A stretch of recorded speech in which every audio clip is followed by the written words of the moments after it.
दोस्तों, गौतम बुद्ध हमेशा अपने शिष्यों से कहा करते थे कि हमारी जीभ दुनिया की सबसे तेज चाकू है और दुनिया में सबसे खतरनाक हथियार हमारे शब्द है, जो बिना किसी खून खराबे के लोगों को अंदर ही अंदर मार सकते हैं। हमारे शब्द हमारी ताकत है, लेकिन यह कमजोरी भी हो सकती है अगर हमें नहीं पता कि कब, कहां और कितना बोलना है। वही दोस्तों, गौतम बुद्ध के जीवन में कई सारे ऐसे प्रसंग भी आए हैं जिससे उन्होंने हम सभी लोगों को अपने मन को किस प्रकार सही ढंग से अपने काबू में लाना है, इस बात की सीख दी है। आज हम गौतम बुद्ध के जीवन में घटित एक कहानी जानेंगे, जिसे जानने के बाद आपको मौन रहने से कितना फायदा हो सकता है, इसका संपूर्ण ज्ञान प्राप्त होगा। तो देर न कर वीडियो की शुरुआत करते हैं। दोस्तों, जापान में एक बहुत प्रसिद्ध बौद्ध भिक्षु थे जिनका नाम दीझाई था। वह दुनिया के शोरगुल से दूर जंगल में अकेला रहता था और वह बहुत ही ध्यान मग्न व्यक्ति था, इसलिए वे पूरे जापान में बहुत ही प्रसिद्ध थे। और एक दिन उनके पास एक राजकुमार आया और कहने लगा, प्रिय साधु, मैं हमेशा थका हुआ, निराश और परेशान महसूस करता हूँ। मेरा मन बहुत बेचैन रहता है। हालांकि मेरे पास सब कुछ है, धन, प्रसिद्धि और सभी विलासिता जो एक व्यक्ति पाने की ख्वाहिश रखता है, लेकिन फिर भी मेरे अंदर इतना बल नहीं रहता है। तो साधु ने उस इंसान से कहा, ऊपर से आपको इसका उत्तर पता है, लेकिन आपने कभी इसकी खोज नहीं की। साधु ने कहा कि मैं एक प्रयोग करना चाहता हूं, क्या आप वह प्रयोग करना चाहेंगे? इस प्रयोग के बाद आपके जीवन में कोई अशांति और चिंता नहीं रहेगी। यह सब सुनकर राजकुमार बहुत परेशान हुआ, लेकिन उसने साधु से कहा कि मुझे बताओ कि मैं क्या करूं। मैं अपने मन की शांति के लिए कुछ भी करने को तैयार हूं। तब साधु ने शांत स्वर में उत्तर दिया, अगले 10 दिनों तक आप मेरे आश्रम में रहेंगे और सामान्य व्यक्ति की तरह रहेंगे, और इन 10 दिनों तक आप अकेले मौन में बैठेंगे और जितना हो सके कम बोलेंगे। राजकुमार साधु की बात से सहमत हो गया। पहले दिन उन्हें लगा कि उनका मन सामान्य व्यक्ति से ज्यादा विचलित है। उसके मन में तरह तरह के सवाल उठ रहे थे और वह आम लोगों की तरह जीवन जीने में असहज महसूस कर रहा था। उसके भीतर बोलने की प्रबल इच्छा थी, पर वह मान गया और कुछ न बोला, एक शब्द भी नहीं, लेकिन वह चुपचाप बैठा रहा। लेकिन जैसे जैसे रात होती गई, उसे एक बड़ी शांति का अनुभव हुआ। उसके लिए यह बड़ा अजीब था। वह अंदर ही अंदर खुश हो रहा था और अपने आप से पूछ रहा था कि बेचैनी कम क्यों हो रही है। अगले दिन राजकुमार एकांत में बैठा प्रकृति को, फूलों को, पौधों को, आकाश में उड़ते पक्षियों को देख रहा था। अपने जीवन में पहली बार वह देख रहा था कि उसके चारों ओर कितनी सुंदर प्रकृति है। वह अपने चारों ओर प्रकृति को देख और महसूस कर सकता है।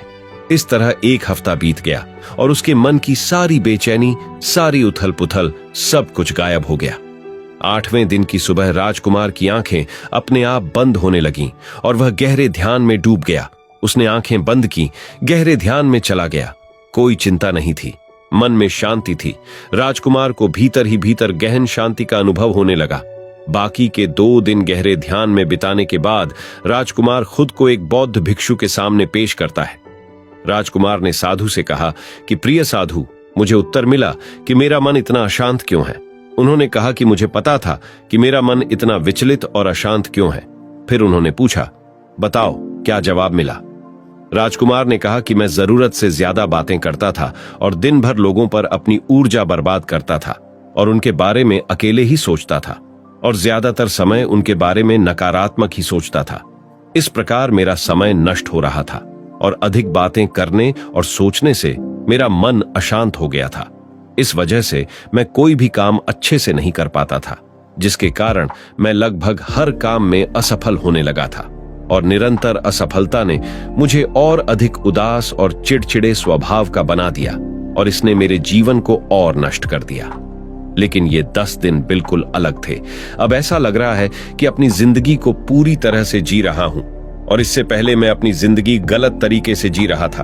मैंने यह भी सीखा कि हमें ध्यान करने की आवश्यकता नहीं है, ध्यान अपने आप हो जाता है जब हम होते हैं।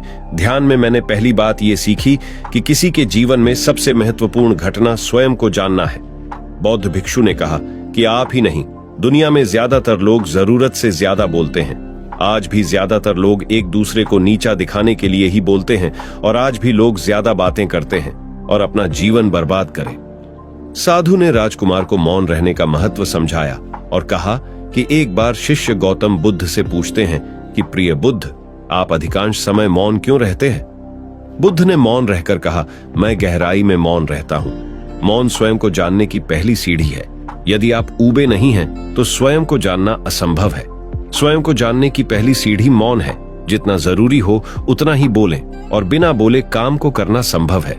वही जब आप शांत रहोगे तो आप यहां पाएंगे कि बोलना आपके लिए कितना हानिकारक होता है। न ही बोलो तो अच्छा था। जीवन की 90% मुश्किलें कम हो जाएंगी अगर लोग थोड़ा सा चुप हो जाएं। आपसी झगड़े कम हो जाएंगे, अशांति कम हो जाएगी और फेंकना भी कम हो जाएगा। इसलिए अगर हम ज्यादा बात करते हैं तो हम उस चुप्पी को खो देते हैं जो मन की शांति का पहला स्थान है। दोस्तों, आज से हम भी मौन का अभ्यास करते हैं। यदि आप भी ऐसा ही बोलते हैं तो यह आवश्यक है, और हम कम से कम शब्दों में अपनी बात समाप्त करने का प्रयास करें। और यदि संभव हो तो प्रतिदिन कम से कम 30 मिनट एकांत में शांत बैठने का प्रयास करें। दोस्तों, आपको गौतम बुद्ध की ये प्रेरणादायक कहानी पसंद आई हो तो कमेंट बॉक्स में इस स्टोरी से आपको मिली हुई सिक कमेंट करके जरूर बताना। और अगर आपको ये वीडियो पसंद आया हो तो इस चैनल को सब्सक्राइब भी जरूर कर देना। धन्यवाद।